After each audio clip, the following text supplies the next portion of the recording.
Ahoi, teeme ühe Mersu video jälle, aga teeme täna natuke teistmoodi kui tavaliselt ja teeme pärastpoole nii nagu tavaliselt. Et siis ei hakka kohe remontima, ei hakka kohe midagi tegema auto kallal.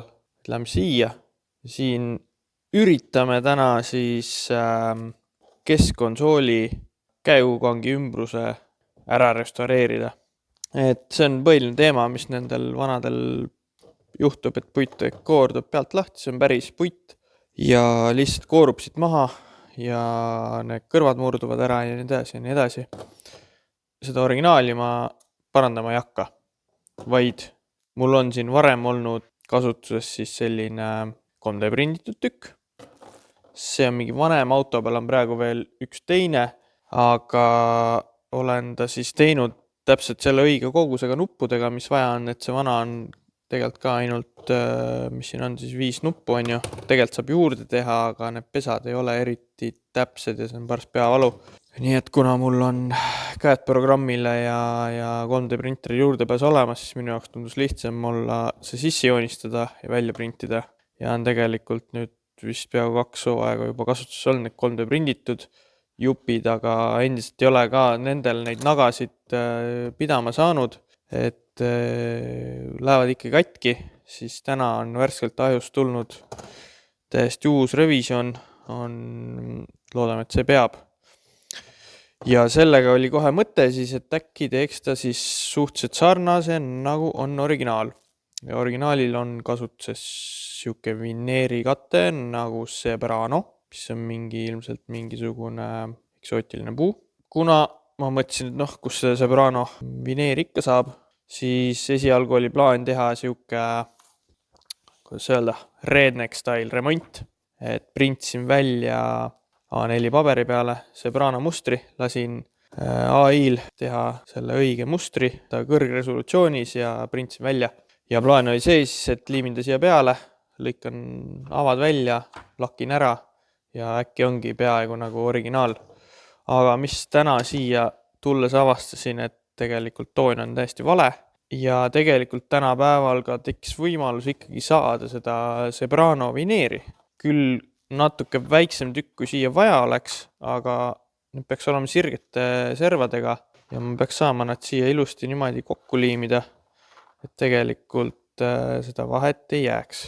Ja kõik võimsa AI abil siis küsisin, et kuule, et see tundub üsna ele võrreldes sellega, et mis see peale on vaja panna, et see samasugune välja näeks. Tulemuseks on siis põhja kõigepealt ämber, peits, see kuivab ära ja peale õhukekiht valnutit ehk siis pähklit ja siis peaks saama suhteliselt sarnase tooni ja kõige peale siis 2-komponentne autolakk. Need asjad on mul kõik olemas ja hakkamegi pihta, et esimene plaan on siis see spoon siia peale liimida, sellele karestasin ta juba kergelt ära, liimiks ta siia peale ära ja siis hakkame edasi vaatama. Ja vahepeal siis ajan Mersu tõstukile ja näitan, mis seal vahepeal tehtud on ning lõpetame siis uuesti sellega, kui see on loodetavasti valmis, siis kui lakime. Aga ma hakkan tööle.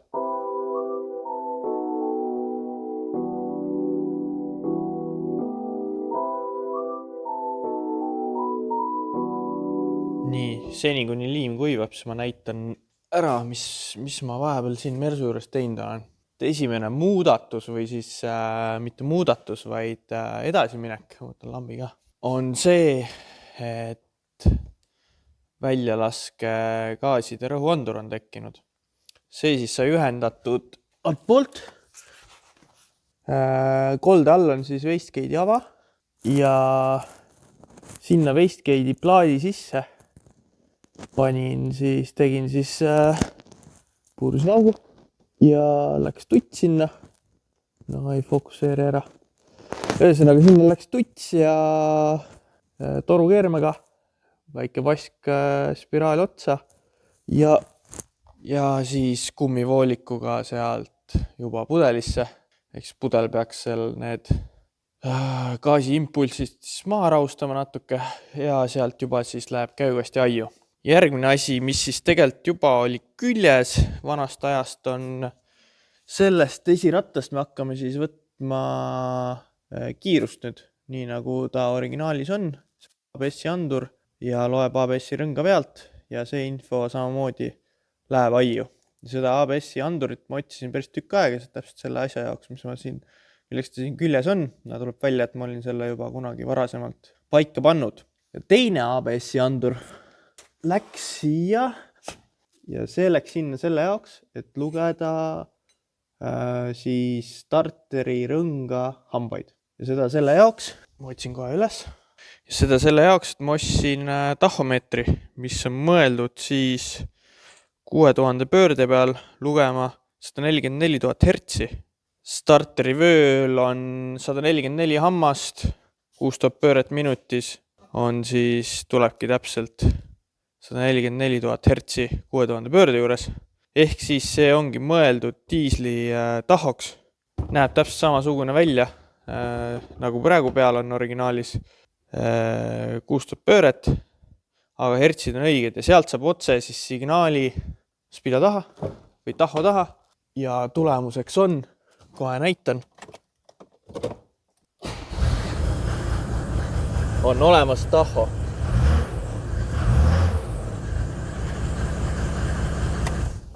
Ma ei tea, miks ma sellega nii kaua jebisin ja seda nagu lahendust kohe kasutusele võtnud, sest et ma nagu enda arust teadsin, et on mingi mudel, mille nagu taho peaks otse minema ja tegelikult on ka käigukastil on seal samas kohas, ma ei tea, kas on näha, on tegelikult juba tehasest, nii ma võin lambi ette, on tehasest olemas see nii-öelda koht, et seal tuli ava läbi puurida ja kervestada, aga nii-öelda selle vormi, valuvormi sees juba on koht olemas, kuhu see andur täpselt minema peab ja see sama selle auto originaal ABS-i andur sobib siia täpselt. Nii et ma olen selles tahoga nagu jamanud päris palju ja nüüd tegelikult tuli suhteliselt lihtne lahendus. Et ma ei mäleta palju see Spido plokk tervenisti maksis. See oli suhteliselt odav, mingi paarkümmend euri. Ja see on siis diisli pealt, V124 diisli pealt. Mis mul veel siis tehtud sai? Ja nüüd ongi see teema, et seda pöördeinfot enne käigukast luges nii pööret kui kiirust, siis luges kasti seest seal mingid andurid. Aga sellega on see probleem, et kui ta käiku vahetab, siis tal mingi hetk tekib olukord, kus ta tegelikult ei saa kiirust lugeda ja võib error tekkida. Mul on seda ka päris mitu korda tekkinud niimoodi, et kui sa nagu eriti juhtuda, kui ratta tõmbab ringi, siis mingi hetk tal kaob mingi signaal ära või ta ei saa aru, mis toimub. Ta lükkab errorisse, vedu kaob ära, ta paneb mingi 4. käigu sisse ja that's it, rohkem ei midagi nagu. Et nüüd on võimalik siis kasutada välist kiirusandurit, mis tuleb siis eest parema ratta pealt, ABS-i rõnga pealt. Ja lisaks on ka võimalik panna nüüd siis lugemata välist pöörete andurit, ehk siis iga kord, kui tal mingi olukord on, ta teab, mis pööre, mis kiirus on ja ta saab teha ajuga õige valiku, isegi käiguvahetuste vahepeal ei kao seda infot ära mitte kunagi. Et see on suur pluss ja see on nii-öelda siis ka ohutum tegelikult. Ja siis põhimõtteliselt peaks ainult ära seadistama veel see käiguvahetuse järgmine aasta või nagu see aasta siis peaks saama sõita niimoodi, et lavadega käik ei vaheta, et las kast vahetab ise. Ja lisaks on see, et nüüd ma näen pööret ka, et see on startimisel oluline, sest et ma näen, kus kohas ma pean pööret hoidma, et oleks nagu optimaalne startida. Ja muidugi on see nupp, mis on varem näidatud juba, see on siis Transbreaki nupp, Transbreak on ka olemas, et tegelikult päris palju igast uuendusi, aga nagu performance'i poolest peaks vast see turbo ja Transbreak kõige rohkem kaasa aitama. Ja muus osas nagu tegelikult ei olegi midagi. Üks oluline asi, mis ma tegelikult veel ära tegin, eelmistel aastatel tekkis siuke probleem vahepeal, et aju hakkas lampi andma pasunale signaali, nagu ma vajutaks pasuna nuppu. Aga see tekkis alati ainult võistlustel ja kui oli väga kuum ilm ja ma jahutasin mootorit niimoodi, ma panin seal ongi kuuma õhu puhuma. Ja mis on mul ehituse käigus oli vahepeal ära ununenud, mis olid ära eemaldatud, olid tegelikult need tagumiste jalgadele puhuvad torud siis. Ja need olid mul siit maalt alates olid kuskilt ära ja nad puhusid otse siis kuuma õhku otse sinna käigukasti aju peale. ja ilmselt see aju kuumenes üle lihtsalt ja muud ei olnudki ja siis hakkas mingi segast panema, et nüüd ma panin mõlemale poole, panin need torud tagasi, et ta puhub selle kuuma, peaks puhkuma siis ikkagi taha jalgade peale, mitte enam otse ajule. Ja üks tegelikult väga siuke mõttetu asi sai veel tehtud, et panin automaadi pedaali tagasi, mul oli siin 2 aastat tegelikult manuaali pedaalid, siduri pedaal oli siin tagapeidus, aga kuna mul seda plaani kasutada ei ole, siis panin selle lihtsalt, viskasin minema ja panin vana pedaali tagasi. Muud huvitavat nagu auto juures vist ei olegi hetkel. Aga ma arvan, et vahepeal liim ära kuivanud enam-vähem ja üritame siis, pesen käed puhtaks ja üritame siis need tükid siia peale keerata. Paneme mingi pressi ka peale. Mul on üleval paar rasket metallitükki, vaatame kuidagi peaks selle nii-öelda siia peale suruma, et ta jääks hästi ilusti tihedalt ja siis peale seda peaks saama selle väliskihi välja lõigata ja siis läheme sealt step by step.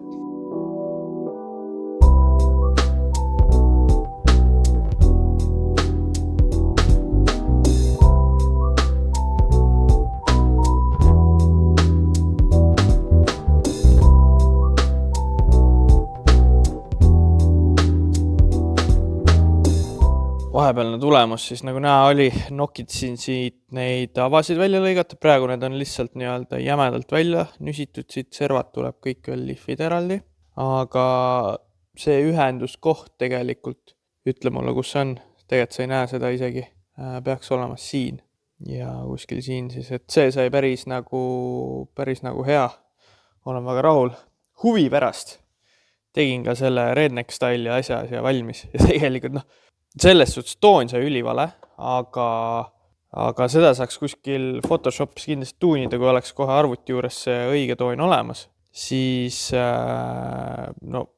tegelikult on jumala okei, kui siia nüüd veel see läikiv lakka peale lasta, siis minu arust on väärt seda, et see mingi võttis 10 minutit reaalselt, kui sedagi, et see nagu ära teha. Et pluss veel lakk peale lasta ja siis kuivad, aga servad tõmbad vildikaga üle, seda paberivalget kuskilt näha ei jää. Et siin lõikamisega oli natuke hooletu, siis nagu kratsis ära, aga tegelikult kuna see muster on selline, siis ega sa ei näe siit ka veits vildikaga tõmbasin peale, aga see on savi, see niikuinii käiku ei lähe. Lihtsalt huvi pärast tegin, et kui ta jääb ja tegelikult ma ütlen, ma olen nagu üllatunud, et see jääb üsna hea. Et tegelikult mööbelt ja tehakse praktiliselt samamoodi, IKEA kapid on ka paberiga üle tehtud, et ja seal ei ole isegi lakki peal. Kui on mingi siuke detail, mida on hullult keeruline teha, siis ma soovitaks küll prindi välja ja saab päris hea, et esmapilgul ma arvan, kui see toon õige oleks, keegi autosse vaataks, siis ega kohe ära ei ütleks, et siin all paber on. Aga tühja sellest. Lähen siis sellega edasi, võtan tremeli, ilmselt tremeliga lasen need servad kõik ilusaks ja siis hakkame mingisuguse tüki peal nende peitside asjadega proovima, et see toon saada täpselt õigeks.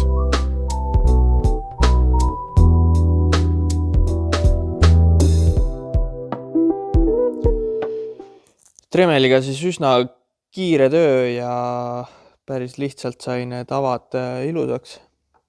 Et siin ma olen mingid kriimud peale teinud, mis ilmselt jäävad pärast lakkimist näha, aga käin kergelt liivakaga üle veel pealt siis. Tundub, et selle kriimu sai enam-vähem välja.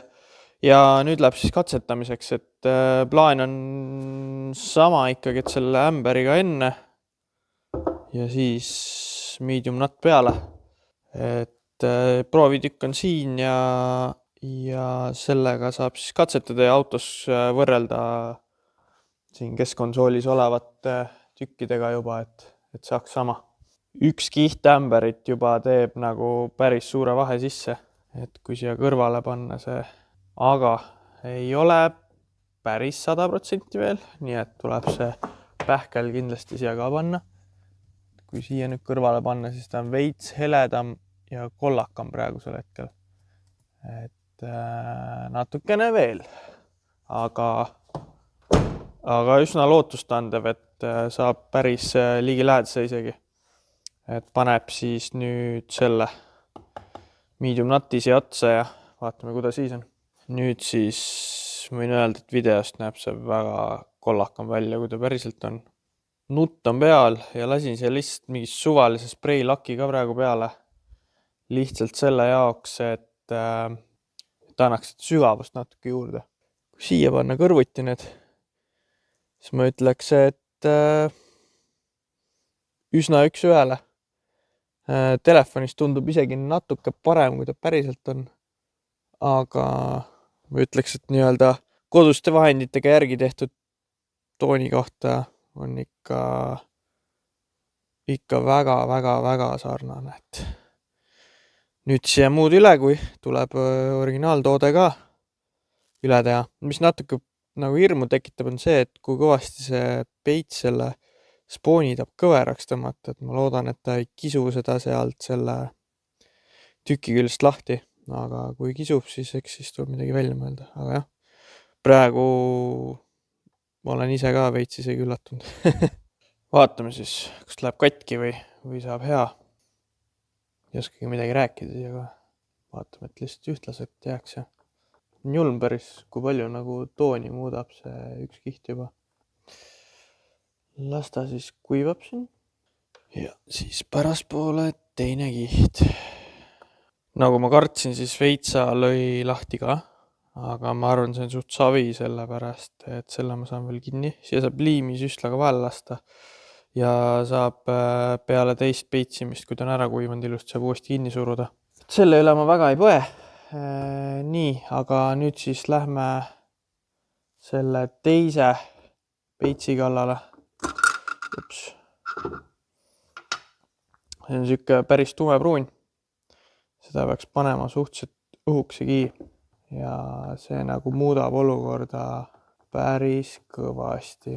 Nii, ja kus on mu proovitükk? Selle järgi on suht hea vaadata, kas toon on õige. Ütleks, et üsnagi. Nii, et jätame selle siia kuivama. Ja tundub, et teen homme edasi. Siis kui see on ära kuivanud, siis ma saan need lahti tulnud kohad uuesti kinni pressida. Ja siis juba läheb lakkimiseks. Et siia peab ilmselt mingi, selle jaoks on siis see 2-komponentne lakk, et seda paneb mitu kihti, et ta lõpuks jääks ilus ja sile. Ja siis lõpptulemus. Et ma ei tea, päris hea sai. Ma olen üsna rahul, et kindlasti ta ei ole nagu 100% hea, et see kuskil hakkas ikkagi lükkas lahti selle mõnest kohast selle vineeri või selle spooni. Et kui veel kord teeks, siis ilmselt kasutaks mingit paremat liimi ja paneks ilmselt pressi alla selle. Võib-olla enne tasuks spoon pressi alla panna, et sirgeks läheks ja siis pärast, kui ta liimitud on, siis ka jätta ta nagu nii-öelda pressi alla. Aga tooni poolest, mõnust suht nagu sarnane, ükskõik missuguses valguses ja sain need nupud ka suht hästi paika. See serv siin miski pärast hoiab nagu üleval. See mulle väga ei meeldi. Aga üldpilt on ütleme nii, et võib rahule jääda. Selle ümbrise värvisin ka siis mustaks. Et enne ta oli mingit pähkli spooniga. Ta on hoopis teise auto pealt pärit. Ja selle nupu tahaks ka kas siia märgi peale saada siis või midagi teha sellega. Et siis juba saaks päris siuke hea clean look. Vot. Aga kes viitsib mässata, siis igal juhul soovitan, et võib-olla kui seda originaali isegi remontida on lihtsam, sest seal on juba vineer on all. Vineeri peale spooni puiduliimiga, ma arvan, on kõvasti parem liimida kui plastiku peale spooni. Et ilmselt saaks parema tulemuse. Aga kuna mul neid nuppe oli juurde vaja, ehk siis mul on siin tegelikult ju 200 puhuri nuppu juurde pandud, siis sellepärast ma tahtsin, et mul oleks rohkem neid, aga võimalik, et ma teen ka originaali korda, ei ole välistatud, kuna mul materjali on ju. Ja siis võib-olla saab nupud panna sinna. Üks asi, mis ma unustasin, et sinna ma panin ka ühe nupu. See nupp on nimelt selle jaoks, et saaks näiteks kui Dünosse lähen järgmine kord, et ma saaksin selle, et saaks turbiini lukku panna, ehk siis seal on üks väljund ajul, kui 12 volt sinna peale lased, siis ta paneb turbiini siduri vajutab kinni. Ehk siis eelmine kord, kui Dünos oli see, et kogu aeg midagi libises, siis nüüd läbi selle nupu saab panna niimoodi, et kogu aeg turbiin on lukus. Võt, selleks korraks sellised uudised siis ja vaatame, mis järgmises videos teeme. Tava ikka, pisake ikka like ja kommenteerige ka, andke kuuma selle, ma ei tea, liimimise selle osas, et mida paremini võiks teha. Kuulan ilusti ära. Võib-olla panen midagi kõrva taha ka. Aga tšau!